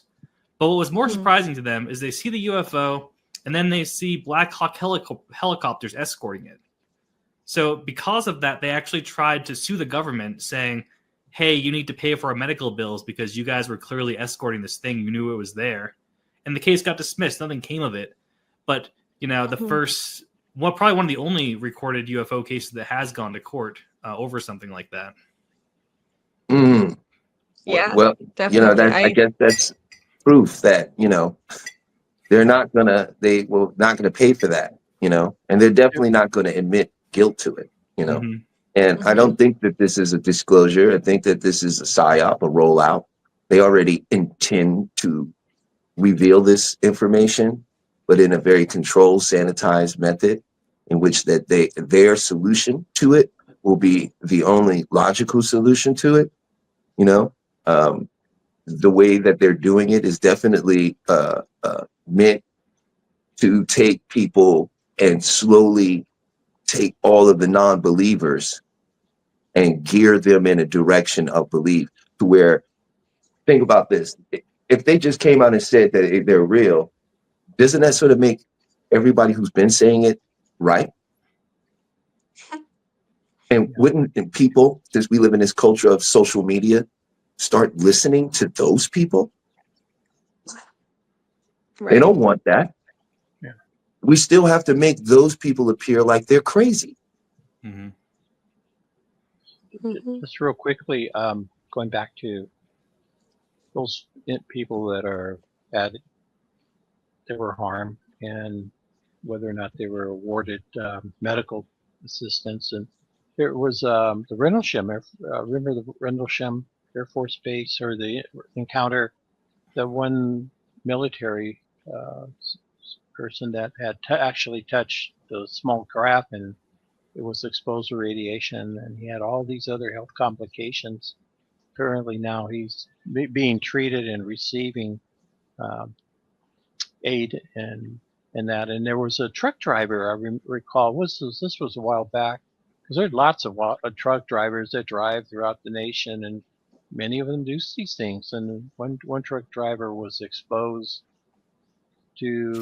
by a beam being emitted from a craft, and he won his workers' comp case for that. But that's very rare, of course. Well, once again, these are under circumstances of like, oh, well, the vehicle caused this person harm, or this, that, and third. This is not, hey, yes, this person here, they've been gang stalked. We spent about a good $10-15 million on paying employees to follow them around and stalk them. We've cut their power off. We've constantly been shooting a heart-type beam into their house, creating frustration, anger, and confusion. We've been doing this for 7,432 days. Yeah. Each day costs us about $100,000 to run the operation. That's $36 trillion a day. Also, something I was just thinking of is if there's physical evidence of people getting like radiation poisoning from touching crafts, that makes me think that, because I've never had any of that, and I've touched multiple crafts, you know, I've been on them. Makes you wonder, like, what does the government have access to that they're using wrong that's making people sick? Are the crafts that people are getting sick and poisoned from, like, are those actual spacecrafts? Like, are those actual ETs? Or is that stuff the government has been commissioned to use to inflict some kind of, you know, pseudo-psychological torment on people where it's like, oh, I saw this craft and now I'm sick and all these things are happening. And it's like, but is it the craft from space? Or was it something that the government was using that they maybe were using with a malice intent, or maybe they were experimenting? And, you know, because I was in Vegas on and off for like 6 years, and through the different times that I was out there, I saw all kinds of stuff, and people were like, oh yeah, well, you know, you have the Air Force base, and you have this military base, and you have this base and that base, and military this and government that. And it's like, well, how many of the things that I saw that didn't feel like anything other than a threat, like how many of those things were just sent by the government to spy on people? Like how much of that stuff was things that they were using to just test on you? Because there's tons of cases of people, especially in Henderson Valley, with all kinds of like radiation poisoning and stuff from the government testing all kinds of different weapons and things out there. Like Las Vegas is a giant cesspool of like weird scientific tests. They do all kinds of weird stuff to the people out there. Like I've seen all kinds of weird stuff when I was living out there, like out near the desert and stuff. And it makes me wonder sometimes, like the disclosure that they're claiming is coming out. Like we've talked about it numerous times, Talib and I, but also other folks have in my life that, you know, are pretty sure there's ETs, but have never seen it themselves. They've only heard stories. A lot of them are saying that the government is going to hijack the idea of an alien invasion. And by doing so, it's going to make a lot of people sick. It's going to make a lot of people really confused and delirious and just sort of all around stressed about the situation, thinking that we're going to be invaded. And it's like, none of the beings I've interacted with, good or bad, have said anything about invading us. They've never said anything about people having radiation poisoning. If you get sick and they're taking you up into the crafts and stuff, like they have ways to treat you. Like they're not going to return you super sick unless they are part of the government organization that is testing you for very specific nefarious like people experiments. At least in my idea and thoughts on it, because you know, a lot of the beings that I've interacted with were mostly peaceful. Like some of them were pretty twisted. Like I say peaceful in that, like, I don't think they meant us harm, like out of malice, but they certainly did things that caused harm. But a lot of the times they'd be apologizing to me for any of the stress that they were causing. One of the categories that we terrifying, but you know, one of the categories that we have for experiences is businesslike, which makes sense for a lot of these experiences because they're just there to do their job, you know. They're going to be apologetic and they're going to be sorry that they're doing it, but overall they have a job to do, so they're going to get it done. Sometimes they might be neutral, they might not apologize at all, and they're just there to test you or get a sample and then put you back, and that's it. Yep. Yeah, and I think, you know, we've talked with a lot of people who said that the Intergalactic Federation is just like they're on the outskirts of things because we're not supposed to be interacted with, and those who are interacting with us on these like really malicious levels, like they're committing crimes against their own sort of like space government. Like the Federation has rules, and there's some group of them that are violating those terms and laws, but it doesn't necessarily mean that everyone's just going to show up all of a sudden and appear in the sky. And you guys were talking about the drone stuff earlier, and I'm wondering, because we've talked about it a little bit ourselves, but I have a feeling that they're using the drones to sort of desensitize us to allude to this weird alien invasion, because like everybody's kind of out here, like people are on TikTok. It's real big on TikTok. I'm seeing people interact with the orbs, and I'm seeing people interact with the other things in the sky, very similar to how I do, where it feels like you're talking to the stars and the stars are like dancing for you because they're just far enough away, but they're aligned with some star constellation. So you think it's a star, then it starts moving, it gets closer, it'll respond to you because they are an organic experience. Like they do pick up on our telepathic frequencies because humans are naturally telepathic. Like my goth mother, Solaris Blue Raven, talks about all the time. Like they are humans are innately telepathic and innately spiritual. We are innately connected to everything. And so people are sort of rediscovering this as a whole. Like we're all waking up. Like there's a big turn from like like organized religion into like a spiritualism into like witchcraft and stuff. People are discovering their abilities, and I think part of that is some people are stimulated by these experiences with interdimensional beings who are coming in and, you know, yeah, taking samples, observing us, picking us up for whatever reasons, taking, you know, cells and things. Like I don't know how deep you want to get into some of it, but like I was abducted and they took a baby from me. And so somewhere in the universe is a hybrid of me and I don't know who or what. But they took it from me and it very negatively affected my life for months. It was very unsettling and I didn't know how to process it. And my boyfriend at the time was like really bothered by the idea of it because he was like, it's just like these, you know, it's just like movies. You're just watching too many movies. It's just, you know, bad dreams or whatever. It's like, but if they're collectively doing that to like enough people, people follow in mass. So if a lot of people are feeling that they're having these negative experiences, then the powers that be that are trying to manipulate us are going to try to keep pushing us toward thinking that these things are all negative, and all the alien movies that we have is them coming in and harvesting us and doing all these crazy things, which I don't know, that could be their plan, but I don't think a majority of the beings out there are actively trying to harvest us and turn us into soup for their own plants and things. Like I think there's a lot more going on. And, you know, much like with religion, everything is demons this and demons that, and everything's evil. And it's like, well, I mean, if that's what you're focusing on, sure. Like that's what you're going to start attracting is these really terrifying negative experiences. Because if they can keep you in the fear frequency and delirious out of like confusion and uncomfortability, then they can manipulate you even more, because the more uncomfortable you are, the more you're going to seek solace and help, the more you're going to seek other people for comfort. So I think they're using like the drones and stuff to try to manipulate the masses to think that like all these terrible things are happening. People are fighting back by responding very kind and responding with love instead of fear. And it's not working for the government's plan. I think that they're getting really shook up. And that's why sometimes these big events that are happening, like the one in Florida with the beings that came out of a portal that like freaked out those people in the mall, it just disappeared. Like people were so open about it happening that like all the information online disappeared. A lot of stuff with the drones, it just disappears. They'll just take it down. They don't want you to respond in anything but fear.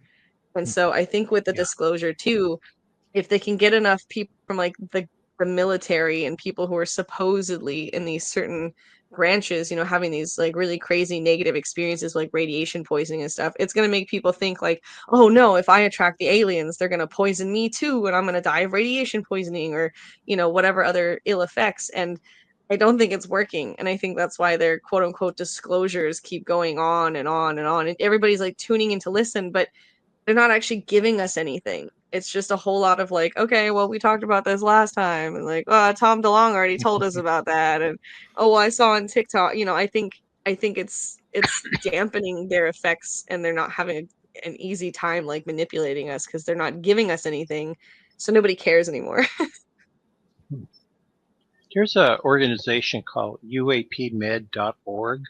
If you have a chance to take a look at it, uapmed.org, and it is focusing on the health effects that people may encounter in a number of studies. And that website is basically there to inform practitioners, people in the medical field, and psychological support. When you have a chance to take a look at that, we talked with folks that are doing night sky watches, for example, and with this added awareness of the potential danger that could happen to them, we say, well, whatever you do, don't get too close to it, don't touch it, especially. You know, at least that's now been more of the warning because you don't know, and you're taking a chance of getting physical harm. But there was another item that I wanted to come up with. I belong with an organization that's been around for quite a long time called OPUS, Organizational Paranormal for Support and Understanding. I don't know if you're familiar with it. OPUS, OPUS.org. OPUSnetwork.org. And in our group, we have a support group of experiencers. And what we're finding is finding that a support group has been quite valuable for people to share their experiences, or at least finding a safe place to share. Do you find that in your experience with support groups, Talib or Miss Bii? I find that initially they can be very helpful. They can, especially when you don't have anyone that you could actually have a real conversation with about that.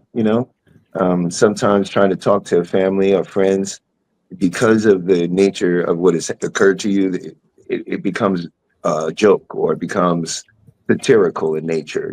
Whereas oh yeah, like, did they anal probe you? Or I'm just joking, man. We're really, come on, it's cool. I'm sorry. I'm just trying to, and it's like, you wouldn't say that to someone that was assaulted. Yeah. Right. Right. But it's the framing of it, So that's my opinion on it. I don't really find that. I leave a lot of that when it comes to people and trying to share some of this, like the way me and Bii really likes to handle it is we'll just go ahead and we'll ask, and then based on where people are, that's where we'll stay, because I know this is what I can tell you that I know from my experiences, my abductions, my personal experience, right? Just for me, right? There are a couple of fugitive type beings on this planet. There are. Mm-hmm. There's some other ones that's after them. They have been given, they have come to our government, and our government tried to play dumb. The time is up. They was given a certain amount of time to get these beings over. They haven't done it. And now they're about to let us know what's going on. We're really not going to need the government to tell us in a minute, because those beings are going to talk or communicate with the people. They already tried to go through the government. They did it diplomatically. They tried to give them time. I've personally gone out. There are space stations above this planet where celebrities and military and beings are walking around, and there's a ballroom where the whole floor is like glass and you can see the planet. It's like an observatorium room in which they hold balls in it. And the tall one walked me through it in that state once again, showing me. Right? And now my question has always been, why is he showing me all these things? Right? They have, some of us have also been in a position to where they've used this militarily. Right? We all have extrasensory perception that we're just not attuned to using. Right? So telepathy is the common form of communication between all the beings in the cosmos. Mm-hmm. The ones that do not use it are the slave races. Mm-hmm. They use what you call language. Mm-hmm. Right? There is an alteration that has been done to our DNA, or a story that's been given that consciousness has accepted, that is altering the DNA, that cuts off access to that. It's not that it's not there. You just haven't formed a bridge with it. Yeah. Right? Why do you think when someone is having an encounter, you mentioned this, Talib, that they show something cataclysmic, some sort of event, a big mushroom, a big cloud. It could be a nuclear explosion or something like that. But that tends to come across in many of the reports from these folks, that they are shown some sort of cataclysmic event. What do you think that's all about? And I think they understand how reality is being framed. So I will tell you one, they understand how reality is being framed. And that everything is already happening. Right? And there are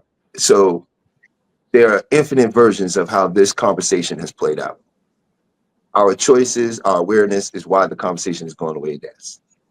I think they have found a way to nail down how timelines are happening on a collective scale. And maybe we don't know how the smallest intricate piece causes the whole thing to shift.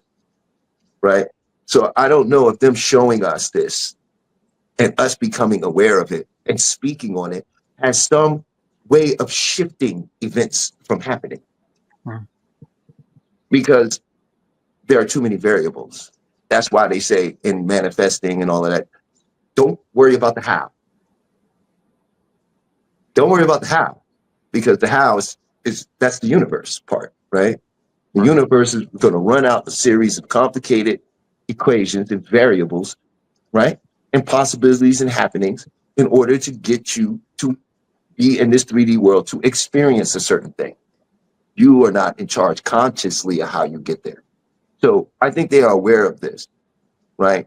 And everything is energy and everything is resonant frequency, right? I don't know what they know that telling certain people, right? You can call them, some have called them chosen, some use terms in religious like prophet, and others say shaman people, right? And then others say star seeds, right? But for all we know, they understand that our resonant frequency, if once heard, transitions out and causes a chain reaction that changes things, like the way they simplified the butterfly effect. Mhm. Right? Oh, you clip the wings on a butterfly in the African desert, cause the chain reaction, cause people die in China.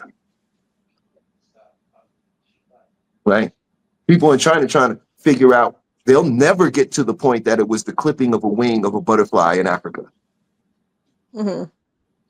Well, that's just way too many variables to even backtrack to. Right? So maybe they know something about that and how timeline and consciousness working. Right? Because it seems like the people that are having these experiences, they end up, no matter what government tries to do, in a position where they're heard. Mhm. And it has an effect. And it changes people. It's why they don't want. That's why the government makes sure organic leaders never rise amongst people. Because then they can't foresee the variables of what the outcome will be and how they can control it. So they plant leaders with the Hegelian dialect to play both sides of the fence. They're the good guy, and they're the ones telling you about the aliens, and they're the ones hiding them. Yeah. And look how it works, because we're sitting here waiting for them. The people who has it are going to sit down and get on our side and say, yeah, we want to know about it. Wait, what are you doing on this side of the aisle? You're supposed to be up there. You have the evidence. We're talking to you. You see what I'm saying? Yeah. The whole thing is a farce. If you just step outside of the identity of it and look at it, how can they be talking about disclosure and that they want to get it when they're the ones hiding it? Yeah. The government has the information. I just wanted to answer the question from my perspective really quick too. Like, I didn't want to get too far off, but to answer two of your questions, like, I think having a UFO support group or an abductee support group or other related support groups is very helpful for a lot of people because it gives them a safe space and a community to go to where they have support so that they don't feel so alone in some of their experiences. in my personal experience, I've been in a lot of groups where it was infiltrated, and I don't know if it was someone trying to stop me. I don't know if it was someone trying to stop someone else. But oftentimes there are people who infiltrate those support groups to silence those who have had very specific experiences. Because sometimes the average person has an abduction that's very average and very, very relatable, and that's not what they're trying to come in and silence. Those are the people that like they've just accepted, like you're cattle in a way to them, because it's like, oh yeah, this is just something that happens a lot. Like these are just people who are, you know, the ones that it just happened, you were just collateral damage. But this person over here has a very specific experience with very specific information, and they were paying very close attention to their surroundings, so they may have more information about who and what was going on, and they don't want that information to get out. When it comes to showing us in these abductions, like these sort of what do you call it, like cataclysmic events, I think some of it has to do with, at least in my experience, trying to show us like this is what will happen if you continue down this path. If you guys don't do something to change perception, the perspective, the experience of like world leaders, or if you don't try to get this message out, if you don't take on a messiah complex, then this terrible calamity is going to befall you and you will be solely responsible. And so it puts like an extra burden on folks to try to figure out whether or not they are supposed to do something or supposed to carry on something. And it kind of gives us this like hero complex, in my opinion, because I've had multiple experiences where they showed me these very insane cataclysmic events. Like there was one where I saw as a child, like there was multiple children, and they took us to this big observance room, and I can't say it was a proper observatorium because I don't actually know that what I saw was the actual planet or if it was like a screen that had like an image of things. I couldn't tell you if it was a real happening in the future kind of thing, or a different timeline, or maybe just like a simulation. But the images I remember seeing was looking at the planet from just outside the orbit, like not just a little bit past where like say the ISS is. So you can still see most of the planet, but not like the whole thing. You're not far enough away you can get a good broad picture, but you get just enough of a picture of like a particular area on the planet, and there's just explosions going off and slowly just consuming the entire continent. And I remember that one particular experience, this lady, she had like really long sort of, I don't know, like a like almost platinum but kind of faded green like the ends of my hair, but it was very, very bright. Like it almost glowed, like a glow in the dark doll. Like they have that weird green color to their hair. And her hair was very long, it was very green, it was braided, and she was in this like sort of a lab suit. And I remember her turning and looking at all the children and saying, if you don't take the responsibility to be better to the planet and better to your fellow humans, this is what will happen. This will happen because you didn't try hard enough to tell them to, like, I don't know, pull their heads out of their backsides. Like, it was a weird burden I felt to put on children, but they were showing us like these are calamities that will befall you in your adulthood, and you're the generation that has to stop it. And I've seen a lot of people, you know, being a millennial growing into this stuff, like the edge of Gen X and millennials blending has kind of been this whole like save the planet. No, for real, you guys, we have to save the planet. Like, no, really though, we need to do something. Like, this is crazy. And I feel like a lot of those people may have had abduction experiences they don't even remember, where they were highly encouraged to be better to the planet or to do something very specific in a healing way. And that's why we have all these people coming up trying to get back into roots with, like, you know, herbalism and stuff. Because when I was speaking with some of these different beings over the course of my experiences as a conscious abductee, sometimes they were telling us things that were like, you know, you should stop eating meat, you should stop buying products from certain companies because they're poisoning your food. You need to need to learn to grow your own food, become more of a vegetarian, try not to eat a living creature if you can help it. You know, like obviously some things are safer to eat than others, and in some way eating certain meats and certain foods and the processed chemicals and the I remember them talking about like the seed oils, but I didn't understand what that meant at the time. But they meant like, they just kept saying seeds, stop eating all the seeds. And I didn't I didn't understand what that meant, but they were saying like it's suppressing our ability to function, and it's turning us into just these like, you know, complacent beings. We're locked in a fear frequency, and if we let the fear keep consuming us, then it's going to consume the planet. And I think to some degree some of these beings are showing us these really extreme ends because it's the only way to get a message across. Like maybe the experiences aren't actually going to be that extreme as they happen, but the more you blow the proportion up, the more um what's the word? The more imperative it feels to act on. So maybe they're showing us these crazy cataclysmic like events, like, you know, volcanoes erupting or nuclear bombs or what have you, to sort of solidify the fact that like you're pushing yourself to this extreme by not doing these small things on the side to like alleviate these stresses over here. But also like we're a planet full of people ready to push nuclear buttons and like blow each other up anyway. So it could also just that be them being like, hey, maybe just don't do this because it doesn't just affect you guys. Like it's not just your planet that will be affected. It's not just human beings, you know, and your complacent animals that'll be affected. There are other creatures that live on our planet and interact with us through different frequencies and spaces within and on top of the planet that like we could end up harming. And maybe they're trying to say that like our behavior as these ignorant creatures just focused on ourselves, these sort of self-obsessed humans are negatively impacting multiple different groups of beings that are around us that we're maybe not completely aware of, and they're trying to like, you know, warn us to like chill out.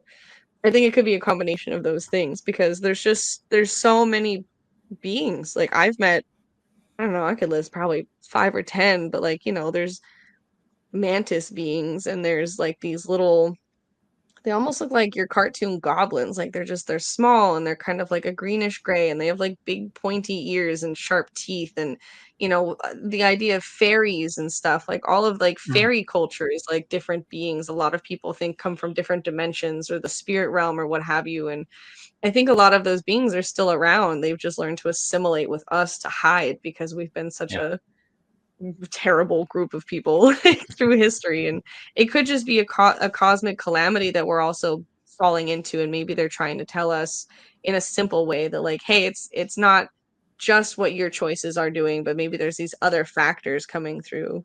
You know, if there's different races that are wanted by others and they are negatively impacting our environments, then perhaps they're also the ones we have to stop from blowing stuff up. Like someone's clearly desperate to get the message across because it keeps happening. I was thinking, I was hearing both of you share more on this whole thing on the cataclysmic events. I was thinking of the incident that happened in South Africa, Ariel, the elementary school, where the school children, these beings came and visited and landed near the school, and many of these children had face-to-face contact with these beings, and as they were staring at their eyes, and then this mental image of seeing what was happening to our planet, they were just curious if you were familiar with that case or. Yeah, they actually followed up on them and found them as adults. Fascinating. Very good documentary they put together for that. It was. I thought that was very good documentary. Yeah, and the fact, and not just that school, but they seem to be focusing on schools. So there's a number of incidents that we have been looking into where these beings are for some reason they're interested in the young students. Like what, you know, Miss Bii mentioned there. You know, maybe they realize that, you know, hey, we're not getting through to the other generations. We need to start with the younger children and give the same message. Maybe they'll actually do something about it. They've probably been giving the same message for the past 50 years. And they, at a certain point, they say, hey, we need to move to the next generation and start again. I've heard that with a lot the of crop circles. Oh, sorry. Go ahead. Oh, no, go ahead. Just on the crop circles, some very key researchers saying there are these particular symbols that have been occurring in England and throughout the world that what they're saying is Mother Earth is crying. Mhm. That we need to take better care. We as a species need to take better care of our planet, and they're showing that through the crop circle symbolism. I just wanted to share I that. definitely believe that. Yeah. Yeah, because I went to a past life regression therapy session with the lady that Talib and I were connected through in the UFO support groups, and one of the things that kept coming up, I listened to my recording pretty often sometimes, because it helps to go back and listen every couple years because you forget some things that seem like they're not super important. And something I remember from those regressions was there was a lot of stuff that happened to me as a kid where they were coming and they were talking to me and the children around me and like the teenagers around me. They were showing us things as a young people, and as adults now, a lot of us are coming back in, and I have friends calling me constantly being like, "Hey, remember that weird thing that happened in your basement where those people came and like just like appeared out of the backyard? Like, remember when they told us to like be better and to like eat differently or to like do very specific things to like bring forth certain energies in our homes?" Like, started doing that, and guess what? Like, they're still coming to see me and I'm still unsettled, but like it's less scary now because it's, it feels like they're receiving a more positive message. um but I have lots of friends with children that are like under 10, and the kids are saying some stuff like that too, where they're just like the kids just have this sort of like innate knowing, almost like someone's whispering to them as opposed to like showing up in their bedroom and taking them to strange places. They're sort of adjusting the way that they're delivering the messages, I think, and they're delivering it sort of as a whisper, and children are saying, "Oh, I heard the voice." And it's like, "Oh, whose voice?" And it's like, the voice that just it's just here. It just says these things, and people are like, "Remember, I'm on TikTok a lot and Twitter and stuff, and so I hear a lot of people share these stories where they're like, "Yeah, I was listening to my kid play dolls, and they were talking about these very specific events happening, and now there's things happening outside, and it seems like my kid was almost prophetic in a way." And then they're starting to realize that they had those experiences as a young person also. And so I think collectively, when people talk about waking up, there's multiple levels of waking up, and I think the younger generations are quite literally waking up, hearing messages, and sort of becoming more sentient and conscious. Like they've been complacent for so long and sort of turned into drones in a way that, like, I think they're waking parts of their brain up they didn't even know they had before, that maybe their family didn't engage in, or maybe their parents or something shut off. Because like I know my parents were definitely abducted on and off through their lives, and it's only been the last few years that they've been willing to talk about some of the weird stuff. And my mom listens to Talib and I on our show and listens to some of the guests that come on. And, she's been on Zolaris' show with me a few times where we talk about these things. And, both my parents are having these revelations of like, "Oh, yeah, no, there was some stuff that happened when I was like 10 or 11, or yeah, there was people that would just appear in my house or like come out of the closet, or like they'd come out of the woods," and like just like weird things like that where they're like, maybe there was some stuff happening and I just didn't want to think about it because it was kind of scary and people thought I was crazy. And so I think the planet is crying out. I think the beings that exist within the planet outside of just us as people are crying out, and I think humans are starting to cry out more, and we're all starting to collectively realize like we have to make some significant changes because there's just too many things like repeating constantly. It feels like we're constantly going through the same pop quiz and failing the same questions over and over. And it's like, at this point we should be further along. We shouldn't be on pop quiz in semester A because that was from 6th grade and we're in like college now. Like, why is the quiz the exact same questions all the time? And I think we're at a point now too where like there's so many prophetic things happening from like, Nostradamus, for instance, who was predicting a lot of this stuff.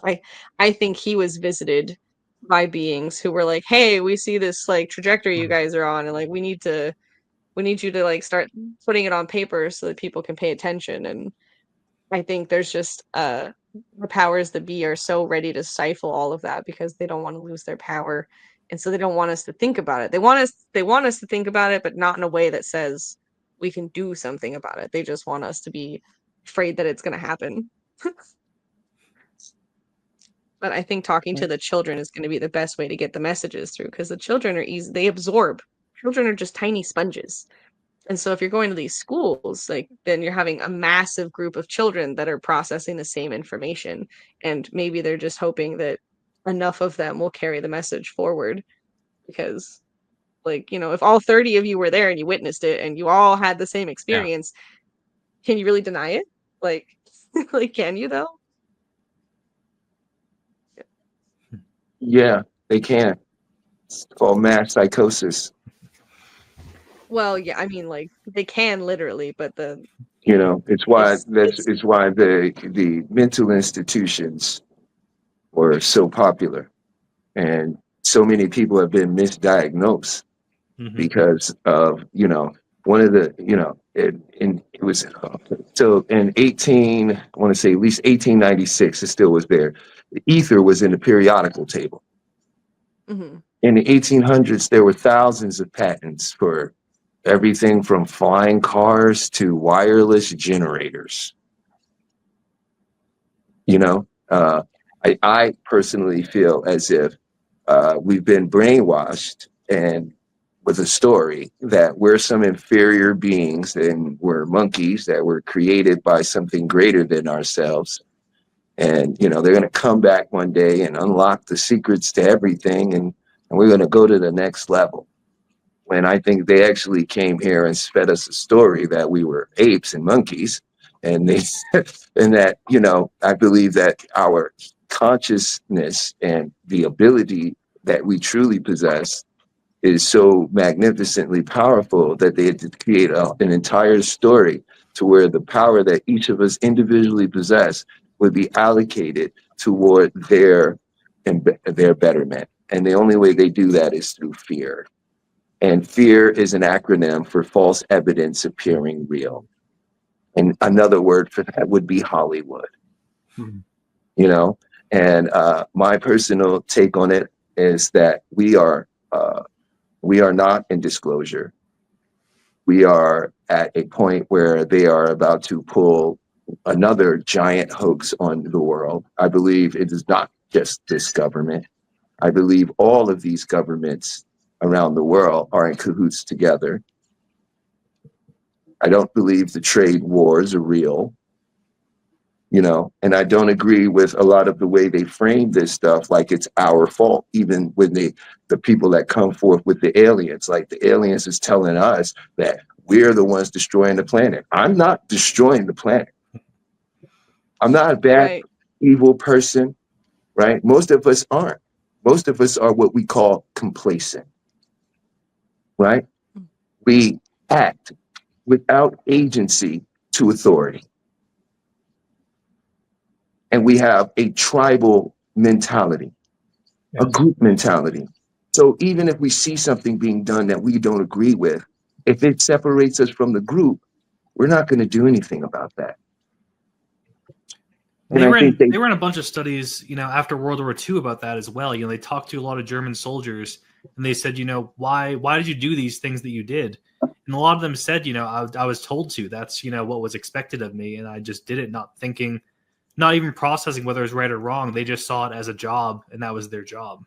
And that was what the group was doing, and everyone on their side thought like that. Mm-hmm. So there was no pushback or challenge to the thinking. Matter of fact, the pushback and challenge made them feel like it would put them in danger. Exactly. You know, and you can see that even on a larger scale with this stuff, with them trying to make us seem like, can you create it? Do you know how to make a bomb? I don't. Right? Half of us can't fix our plumbing. More or less, do you know how to create bullets? You know, you're a master machinist that makes guns, knives, and swords and other deadly weapons? No. Matter of fact, there isn't even 1% of the population that actually knows how to do it. When you put it on the 8 billion people on the planet perspective, it's not 1% of the people that are machining.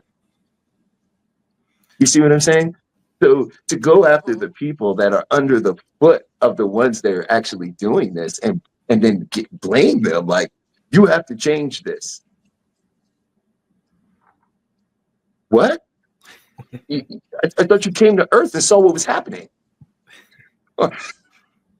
You could Really? I throw. thought you guys were aware. It's not us. It's them. It's not us. We're not the. Most people are very nice. They really are. And even the most what you would call racist person isn't even a racist. They're a bigot and they're prejudiced and they're basing their perception on their worldview. Because that's a system. The same thing with this disclosure. It's a system. You see what I'm saying? And I don't see these people trying to dismantle the system. So therefore, they function as a mechanism within it. So this is not going to be a disclosure. We're going to get more brushes and these people that spin in our face. I did this, and you can talk. You can do it too. And like, bro, you know, for real abductees, they looking at this guy going, no, no. They didn't even have the decency to bring somebody up here who actually met one of these things. You have many of those guys. Once they start talking, you'll know. Because just like if you've ever seen a lion or a bear and you went and told your friend about the safari, just looking in your eyes and feeling your energy, they know you were at a safari. Mm-hmm. You see what I'm saying? Yeah. There's nothing there with these people. They don't have any kind of soul to what they speak, right? Even their details are wrong. They don't even follow the standard of the abductee experience. Just go through, listen to the groups. They don't even know what they're talking about. Now everybody can communicate with UFOs. Like, what are you talking about? If it's communicating with you, it's not you communicating with it. It made connection with you because you have no awareness to telepathy. Right. And when you're just talking, you're not using telepathy. You haven't. It's a muscle. You haven't exercised it. You're not communicating with it. It's communicating with you. It's aware of you. You see what I'm saying? And then some of it is like with the lady saying it was talking to her. It's like, that's a misinterpretation. Well, you know, that thing is cycling. Right? And you're just happening to speak. There's an episode in Rick and Morty where he's talking to this bug and he's like, I really like you, because everything he says, the thing goes and he's like, oh no, he's not laughing, that's just his nervous system. He does that every 10 seconds. you know what I mean? Because the whole world is subjective. And they're framing our experience of UFOs. So now we're all running out here basically just regurgitating. You see what I'm saying? The compilation of information from movies and TV and then the news. Because the reality of it is, you guys being researchers, you know they haven't brought out anything new yet. If you've been in this since the 90s, there's not one piece of new information out there. And that's why I almost like to read some of the older books more often, because it gives you a lot of information. Like I'm reading right now, Frank Scully's Behind the Flying Saucers, 1950 something. He wrote that. Like, you know, he's talking about all these different concepts, and he's talking about, you know, theorizing them going to the moon, like it might happen one day. And just hearing, you know, him kind of putting the pieces together and getting similar instances or similar stories that people are talking about, you wonder, like, you know, that he's writing this in 1950 and we're experiencing almost the same thing 70 years later. You know, he was probably onto something there. Yeah, you know, during that time, it was a mass cover-up, because at one point, everybody throughout the Midwest, throughout all across America, they were landing. There's things in the Dallas Star from 1890 where they had wrote a whole, I think you probably heard of that, where they wrote a whole article where they walked, the people in the town walked up to the ship and they spoke to the beings. You know what I mean? This is in the there's no propaganda there about aliens then, because that didn't exist then. You know, there's this story of them interacting with, especially in the like from the 30s and through the, I want to say mostly through the 30s till about the 70s, where it was like farmer has a shootout with aliens on his farm. Yeah. Right? Yeah. You know, government was driving all over across America at this time, covering this stuff up. But now it's all coming out, and I'm listening to all these new people pop up talking about this stuff, like, and bringing this stuff up like it's new information. Yeah, this is definitely historical, but they're leaving that point out. Like, so I'm just very, so I see this psyop. We should be further along. if this is a natural rollout and a progression. We shouldn't be still talking about cow abductions. Okay, Honestly. like it's new, like it just happened. Yeah. You know, we shouldn't be talking about the Tic Tac flying across the ocean like it just happened. When these things have been coming out the water since Battle for LA. Yep. Right. When it came out the water and they fired a trillion bullets at it. And then somehow they have the gall to come out and say, "Oh, it's just a balloon," but somehow we couldn't hit it. You know, like how does that make sense? Right. Not to mention all the eyewitness testimonies. You know, there was hundreds of people out there that personally witnessed it. It was all over the paper. That's why it was in the paper. That's why they had to do something about it. You know, and I think they just got really good. I think it came in when they got rid of analog signal and they put us all on digital signal. Back in like 2007 or something like that, 6, they said no more analog. You know, and analog was how a lot of regular people was picking up things that they weren't supposed to get access to. Then they digitized everything, and then now everything has a new frequency to it. And since that has occurred, it's just been an evolution of how good they have gotten at propaganda and brainwashing and suggestibility, you know. And every year now with the Super Bowl comes alien commercials. Yeah. You know, you got people like Katy Perry and Young Dolph and whatever, all these other artists, excuse me if I misrepresented the artist's name, but they're doing these UFO, I'm an alien, you know. It's coming out more in pop culture, and we're seeing the aliens more as kind of being normalized. Now, like I want to meet them. You're hearing people. There was a big thing on TikTok with like, oh, I want to date the aliens when they come, and that became like this whole thing. Like, it was a viral thing. Like, I would date an alien. It's like, you think that's an organic thing? Crazy. Or is that something that's planted by the CIA to push suggestibility in our mind? Talib, I hate to cut you off because, you know, I could feel like I could talk to you guys for days. Yeah. But unfortunately, we're at the end of our show today. We may have to have you guys back on at some point to talk more. Reach out to me as well, and me and Ruben would be happy to go on your show as well to, you know, have another conversation. But we want to thank you so much for your time. We'd love to have thank you so Such much. a pleasure. Thank you for letting us be here. This has been amazing, and I always love a chance to be on the radio with B. So it's always great when we, you know, this is my buddy right here. So I always love when we get together and we get able to share this with other people outside of our platform. I really we'll be in contact with you real soon. We'd love to have you guys on the show because I'd like to talk to you guys about being a UFO investigator and what that's like. And, you know what I'm saying? Not only how do you get into it, but what's some of the craziest things you experienced, and is this a growing field, and would you suggest more people get involved in that? Like, see, I'm already ready to interview. Yeah, we could do a whole show on that. Well, thank you guys again, and tune in for our next episode. We'll see you soon. Keep up the great work. Absolutely. Both of you. Thanks so much. Thank you.